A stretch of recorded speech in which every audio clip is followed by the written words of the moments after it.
आपका स्वागत है आपके अपने YouTube चैनल महाअध्ययन में। वीडियो को लाइक करें और अगर अभी तक चैनल को सब्सक्राइब नहीं किया है तो जल्दी से कर दें। आज हम करने जा रहे हैं हमारी छठी की कक्षाओं के लिए सामाजिक विज्ञान यानी कि एसएसटी की वर्कशीट, जिसमें हम आज पार्ट 5 पंचायती राज पढ़ रहे हैं और आज हमारी तारीख है 23 नवंबर। आपको याद ही है हम पंचायत के बारे में काफ़ी सारी बात अब तक कर चुके हैं, जिसमें हमने ग्राम सभा के बारे में भी बात की थी, ग्राम पंचायत के बारे में बात की थी, सरपंच, वार्ड अध्यक्ष, इन सब चीज़ों के बारे में अब तक हम बात कर चुके हैं। और हमने साथ में बात की थी कि ग्राम सभा की ज़रूरत हमें क्यों होती है या ग्राम पंचायत की ज़रूरत हमें क्यों होती है। आज कुछ बातें हम आज रिवीजन करेंगे यानी कि दोहराएंगे और कुछ नई बातों को जानेंगे। तो शुरू करते हैं। सबसे पहले हम बात कर रहे हैं कि ग्राम सभा क्या होती है। तो हम वैसे पहले भी पढ़ चुके हैं, एक बार फिर देख लेते हैं। किसी एक गांव में रहने वाले सभी लोग, सभी ग्रामवासी मतलब सभी लोग जो 18 वर्ष के हैं, वो सब ही ग्राम सभा के सदस्य होते हैं। ये हम अभी पहले भी बात कर चुके हैं, बहुत डिटेल में बात कर चुके हैं इस पर, तो अभी हम इसे बहुत अधिक बात नहीं करेंगे। और हमने बात हम पहले ही कर चुके हैं कि यदि सदस्य मुखिया यानी कि ग्राम का प्रधान तथा अन्य वार्ड सदस्यों का चुनाव करते हैं, ये बात भी हम पहले ही कर चुके हैं कि गांव में रहने वाले सभी लोग जो है जिनकी 18 वर्ष आयु हो, उनका मतदाता सूची में नाम हो, तो वो ग्राम सभा के सदस्य होंगे। और ग्राम सभा के सदस्य ही ग्राम प्रधान का या सरपंच का और साथ में अन्य वार्ड सदस्यों का, जिन्हें हम पंच कहते हैं, उनका भी ये चुनाव करते हैं। ग्राम प्रधान तथा चुने हुए वार्ड सदस्य मतलब कि सरपंच और पंच मिलकर क्या बनती है, ग्राम पंचायत बनती है। मतलब उन्हीं के मिलने से वही कुछ लोग जो है मिलकर ग्राम पंचायत बनाते हैं, यानी उसी को हम पंचायत कहते हैं। ग्राम पंचायत का गठन 5 वर्ष के लिए किया जाता है और ग्राम सभा की बैठक में ग्राम पंचायत अपनी योजनाएं लोगों के साथ सामने रखती है और जब उस पर सभी की सहमति हो जाती है तब विकास के लिए काम शुरू होता है। ये जितनी भी बातें अभी हमने यहाँ पर की सब हम पहले कर चुके हैं। अब हम बढ़ते हैं आगे की तरफ, कुछ और बातों की बात करें कि ग्राम पंचायत के कार्य क्या होते हैं।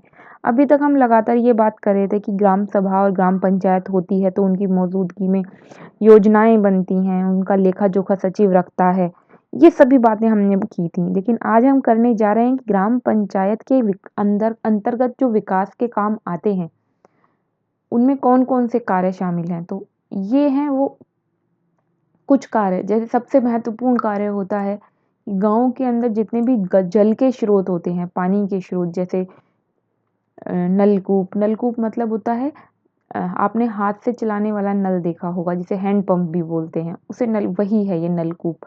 कुएं, तालाब, इन सब की मरम्मत और रखरखाव पंचायत करती है। इसके अलावा गांव के अंदर की सड़कें और नालियों के निर्माण और मरम्मत का कार्य भी ग्राम पंचायत का होता है। घर, बारात घर और स्कूल आदि भवनों का निर्माण और रखरखाव भी ये करती है, पंचायत करती है। पंचायत घर का नहीं, पंचायत घर, पंचायत घर के लिए भी वहाँ पे जगह होती है। बारात घर यानी कि गांव में अगर कोई शादी वगैरह होती है, जैसे हम शहरों में तो कहते हैं कि बैंकेट हॉल रिजर्व कर दिया है या मैरिज हॉल बुक कर दिया है, इसी तरीके से गांव में बारात घर की व्यवस्था की जाती है, जिसकी जिम्मेदारी भी ग्राम पंचायत की। तो पंचायत घर की व्यवस्था, बारात घर की व्यवस्था, स्कूल, अस्पताल, ऐसी जो छोटी मोटी जगह, आंगनवाड़ी जैसी जगहें, जो स्कूल में काफ़ी सारी जगहें होती हैं, अगर उससे संबंधित कोई कार्य होना है तो ग्राम पंचायत इन सब बातों पर ध्यान रखती है। यहाँ तक कि गांव के बच्चों के खेलने के लिए कोई सार्वजनिक स्थान की व्यवस्था करनी है तो उस पर भी पंचायत ध्यान देती है। तो ये छोटे छोटे बहुत सारे कार्य होते हैं जो सब ग्राम पंचायत के अंतर्गत आते हैं। उसके अलावा ग्राम पंचायत इस बात का भी ध्यान रखती है कि सरकार जितनी भी योजनाएं चला रही है उनका लाभ गांव के लोगों को मिल सके। तो गांव के लोगों को रोजगार देने संबंधी सरकारी योजनाओं को लागू करना और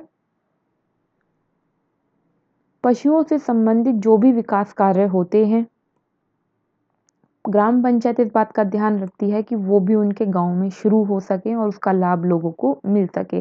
पशुधन का मतलब होता है पशुओं से संबंधित विकास कार्य। पशुधन मतलब धन कुछ अलग से नहीं है, पशु को ही धन की संज्ञा दी गई है। फिर उसके बाद हमें बताना है कि ग्राम पंचायत को धन कहाँ से मिलता है ये सब विकास कार्य करने के लिए। तो गाँव के बाजार और मेलों पर कर लगाया जाता है।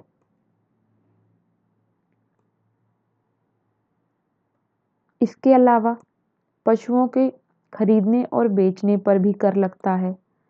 अगर गाँव में तालाब हैं और उसमें अगर मछलियाँ पाली गई हैं बेचने के लिए, तो उससे भी आमदनी होती है। और सरकार द्वारा विभिन्न सरकारी विभाग जो होते हैं अलग अलग, उनके द्वारा जो योजनाएं की राशि होती है, मतलब सरकार की तरफ से, इस लाइन का मतलब है कि सरकार की तरफ से अलग अलग योजनाओं के लिए धन जिला पंचायत के पास आता है। मतलब आप इसे ऐसे समझिए कि सरकार द्वारा भी पंचायत को विकास के लिए पैसा दिया जाता है। ये आप इस तरह समझेंगे तो ये आसान होगा। उसके बाद हमारे पास अंतिम पॉइंट है, बिंदु है यहाँ पे, समुदाय के काम के लिए मिलने वाले दान। मतलब दान की व्यवस्था भी है, कोई स्वेच्छा से भी अगर पंचायत को धन देना चाहता है विकास कार्य के लिए तो दे सकता है। अब हम देखते हैं हमने क्या सीखा, ग्राम सभा से हम क्या समझते हैं। तो ये हम कई बार बात कर चुके हैं। 18 साल से उम्र अधिक हो और ग्राम सभा का सदस्य हो। ग्राम पंचायत के कौन से कार्य हैं, तो ये पंचायत के कार्य हैं ये सभी कार्य आप जो है अपनी कॉपी में लिख लेंगे। आप चाहें तो इस पे 2 या 3 बिंदु लिख सकते हैं, पर आप सारे ही लिख लें तो ज़्यादा अच्छा है। उसके बाद फिर हमसे तीसरा सवाल पूछा गया है कि ग्राम पंचायत के आय के स्रोत कौन कौन से हैं, तो ये भी हमने अभी बात की ही थी। ये सभी गाँव की आय के स्रोत हैं। आप चाहें तो सारा लिख लें और ना चाहें तो इसमें से 3 बिंदु 2 बिंदु ज़रूर लिख लें। और अब बढ़ते हैं चौथे पॉइंट की ओर। इन हमसे कहा गया था कि ग्राम पंचायत पानी के स्रोतों का रखरखाव करती है, तो ये कार्य इतना महत्वपूर्ण क्यों है, इस पर अपने विचार देने हैं। तो इसका उत्तर ये है कि पानी हमारे जीवन के लिए बहुत ज़रूरी है। शहरों में पानी को पीने के लिए और दूसरे सभी कामों के लिए जब हमें जल की आवश्यकता होती है, तो पाइपलाइन की व्यवस्था शहरों में की जाती है ताकि घर घर पानी पहुंच सके। लेकिन गाँव में इस तरह की कोई व्यवस्था नहीं होती है। वहाँ पर लोग नलकूपों, कुओं, तालाबों आदि का ही इस्तेमाल अपनी दैनिक जीवन के लिए भी करते हैं और खेती के लिए भी जल का इस्तेमाल करते हैं, और खेती के लिए बड़े स्तर पर जल की आवश्यकता होती है। अतः ग्राम पंचायत के लिए बहुत आवश्यक हो जाता है कि वो पानी के स्रोतों का रखरखाव करे। तो ये थी आज की वर्कशीट। मेरे प्यारे विद्यार्थियों, मैं उम्मीद करती हूँ आपको आपका विषय समझने में और काम करने में, होमवर्क करने में भी इससे कुछ मदद मिलेगी। और आपको अगर ये वीडियो अच्छी लगी हो और आप चाहते हैं कि इसी तरह से वीडियोस मिलती रहें, तो वीडियो को लाइक और शेयर करना बिल्कुल ना भूलें।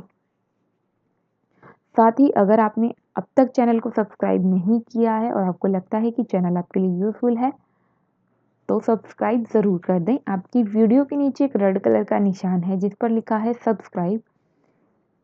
सब्सक्राइब को क्लिक कीजिए, कलर चेंज और चैनल सब्सक्राइब। फिर मिलते हैं ऐसी ही अच्छी सी प्यारी सी वीडियोस के साथ। तब तक के लिए स्वस्थ रहें, खुश रहें। नमस्कार और धन्यवाद।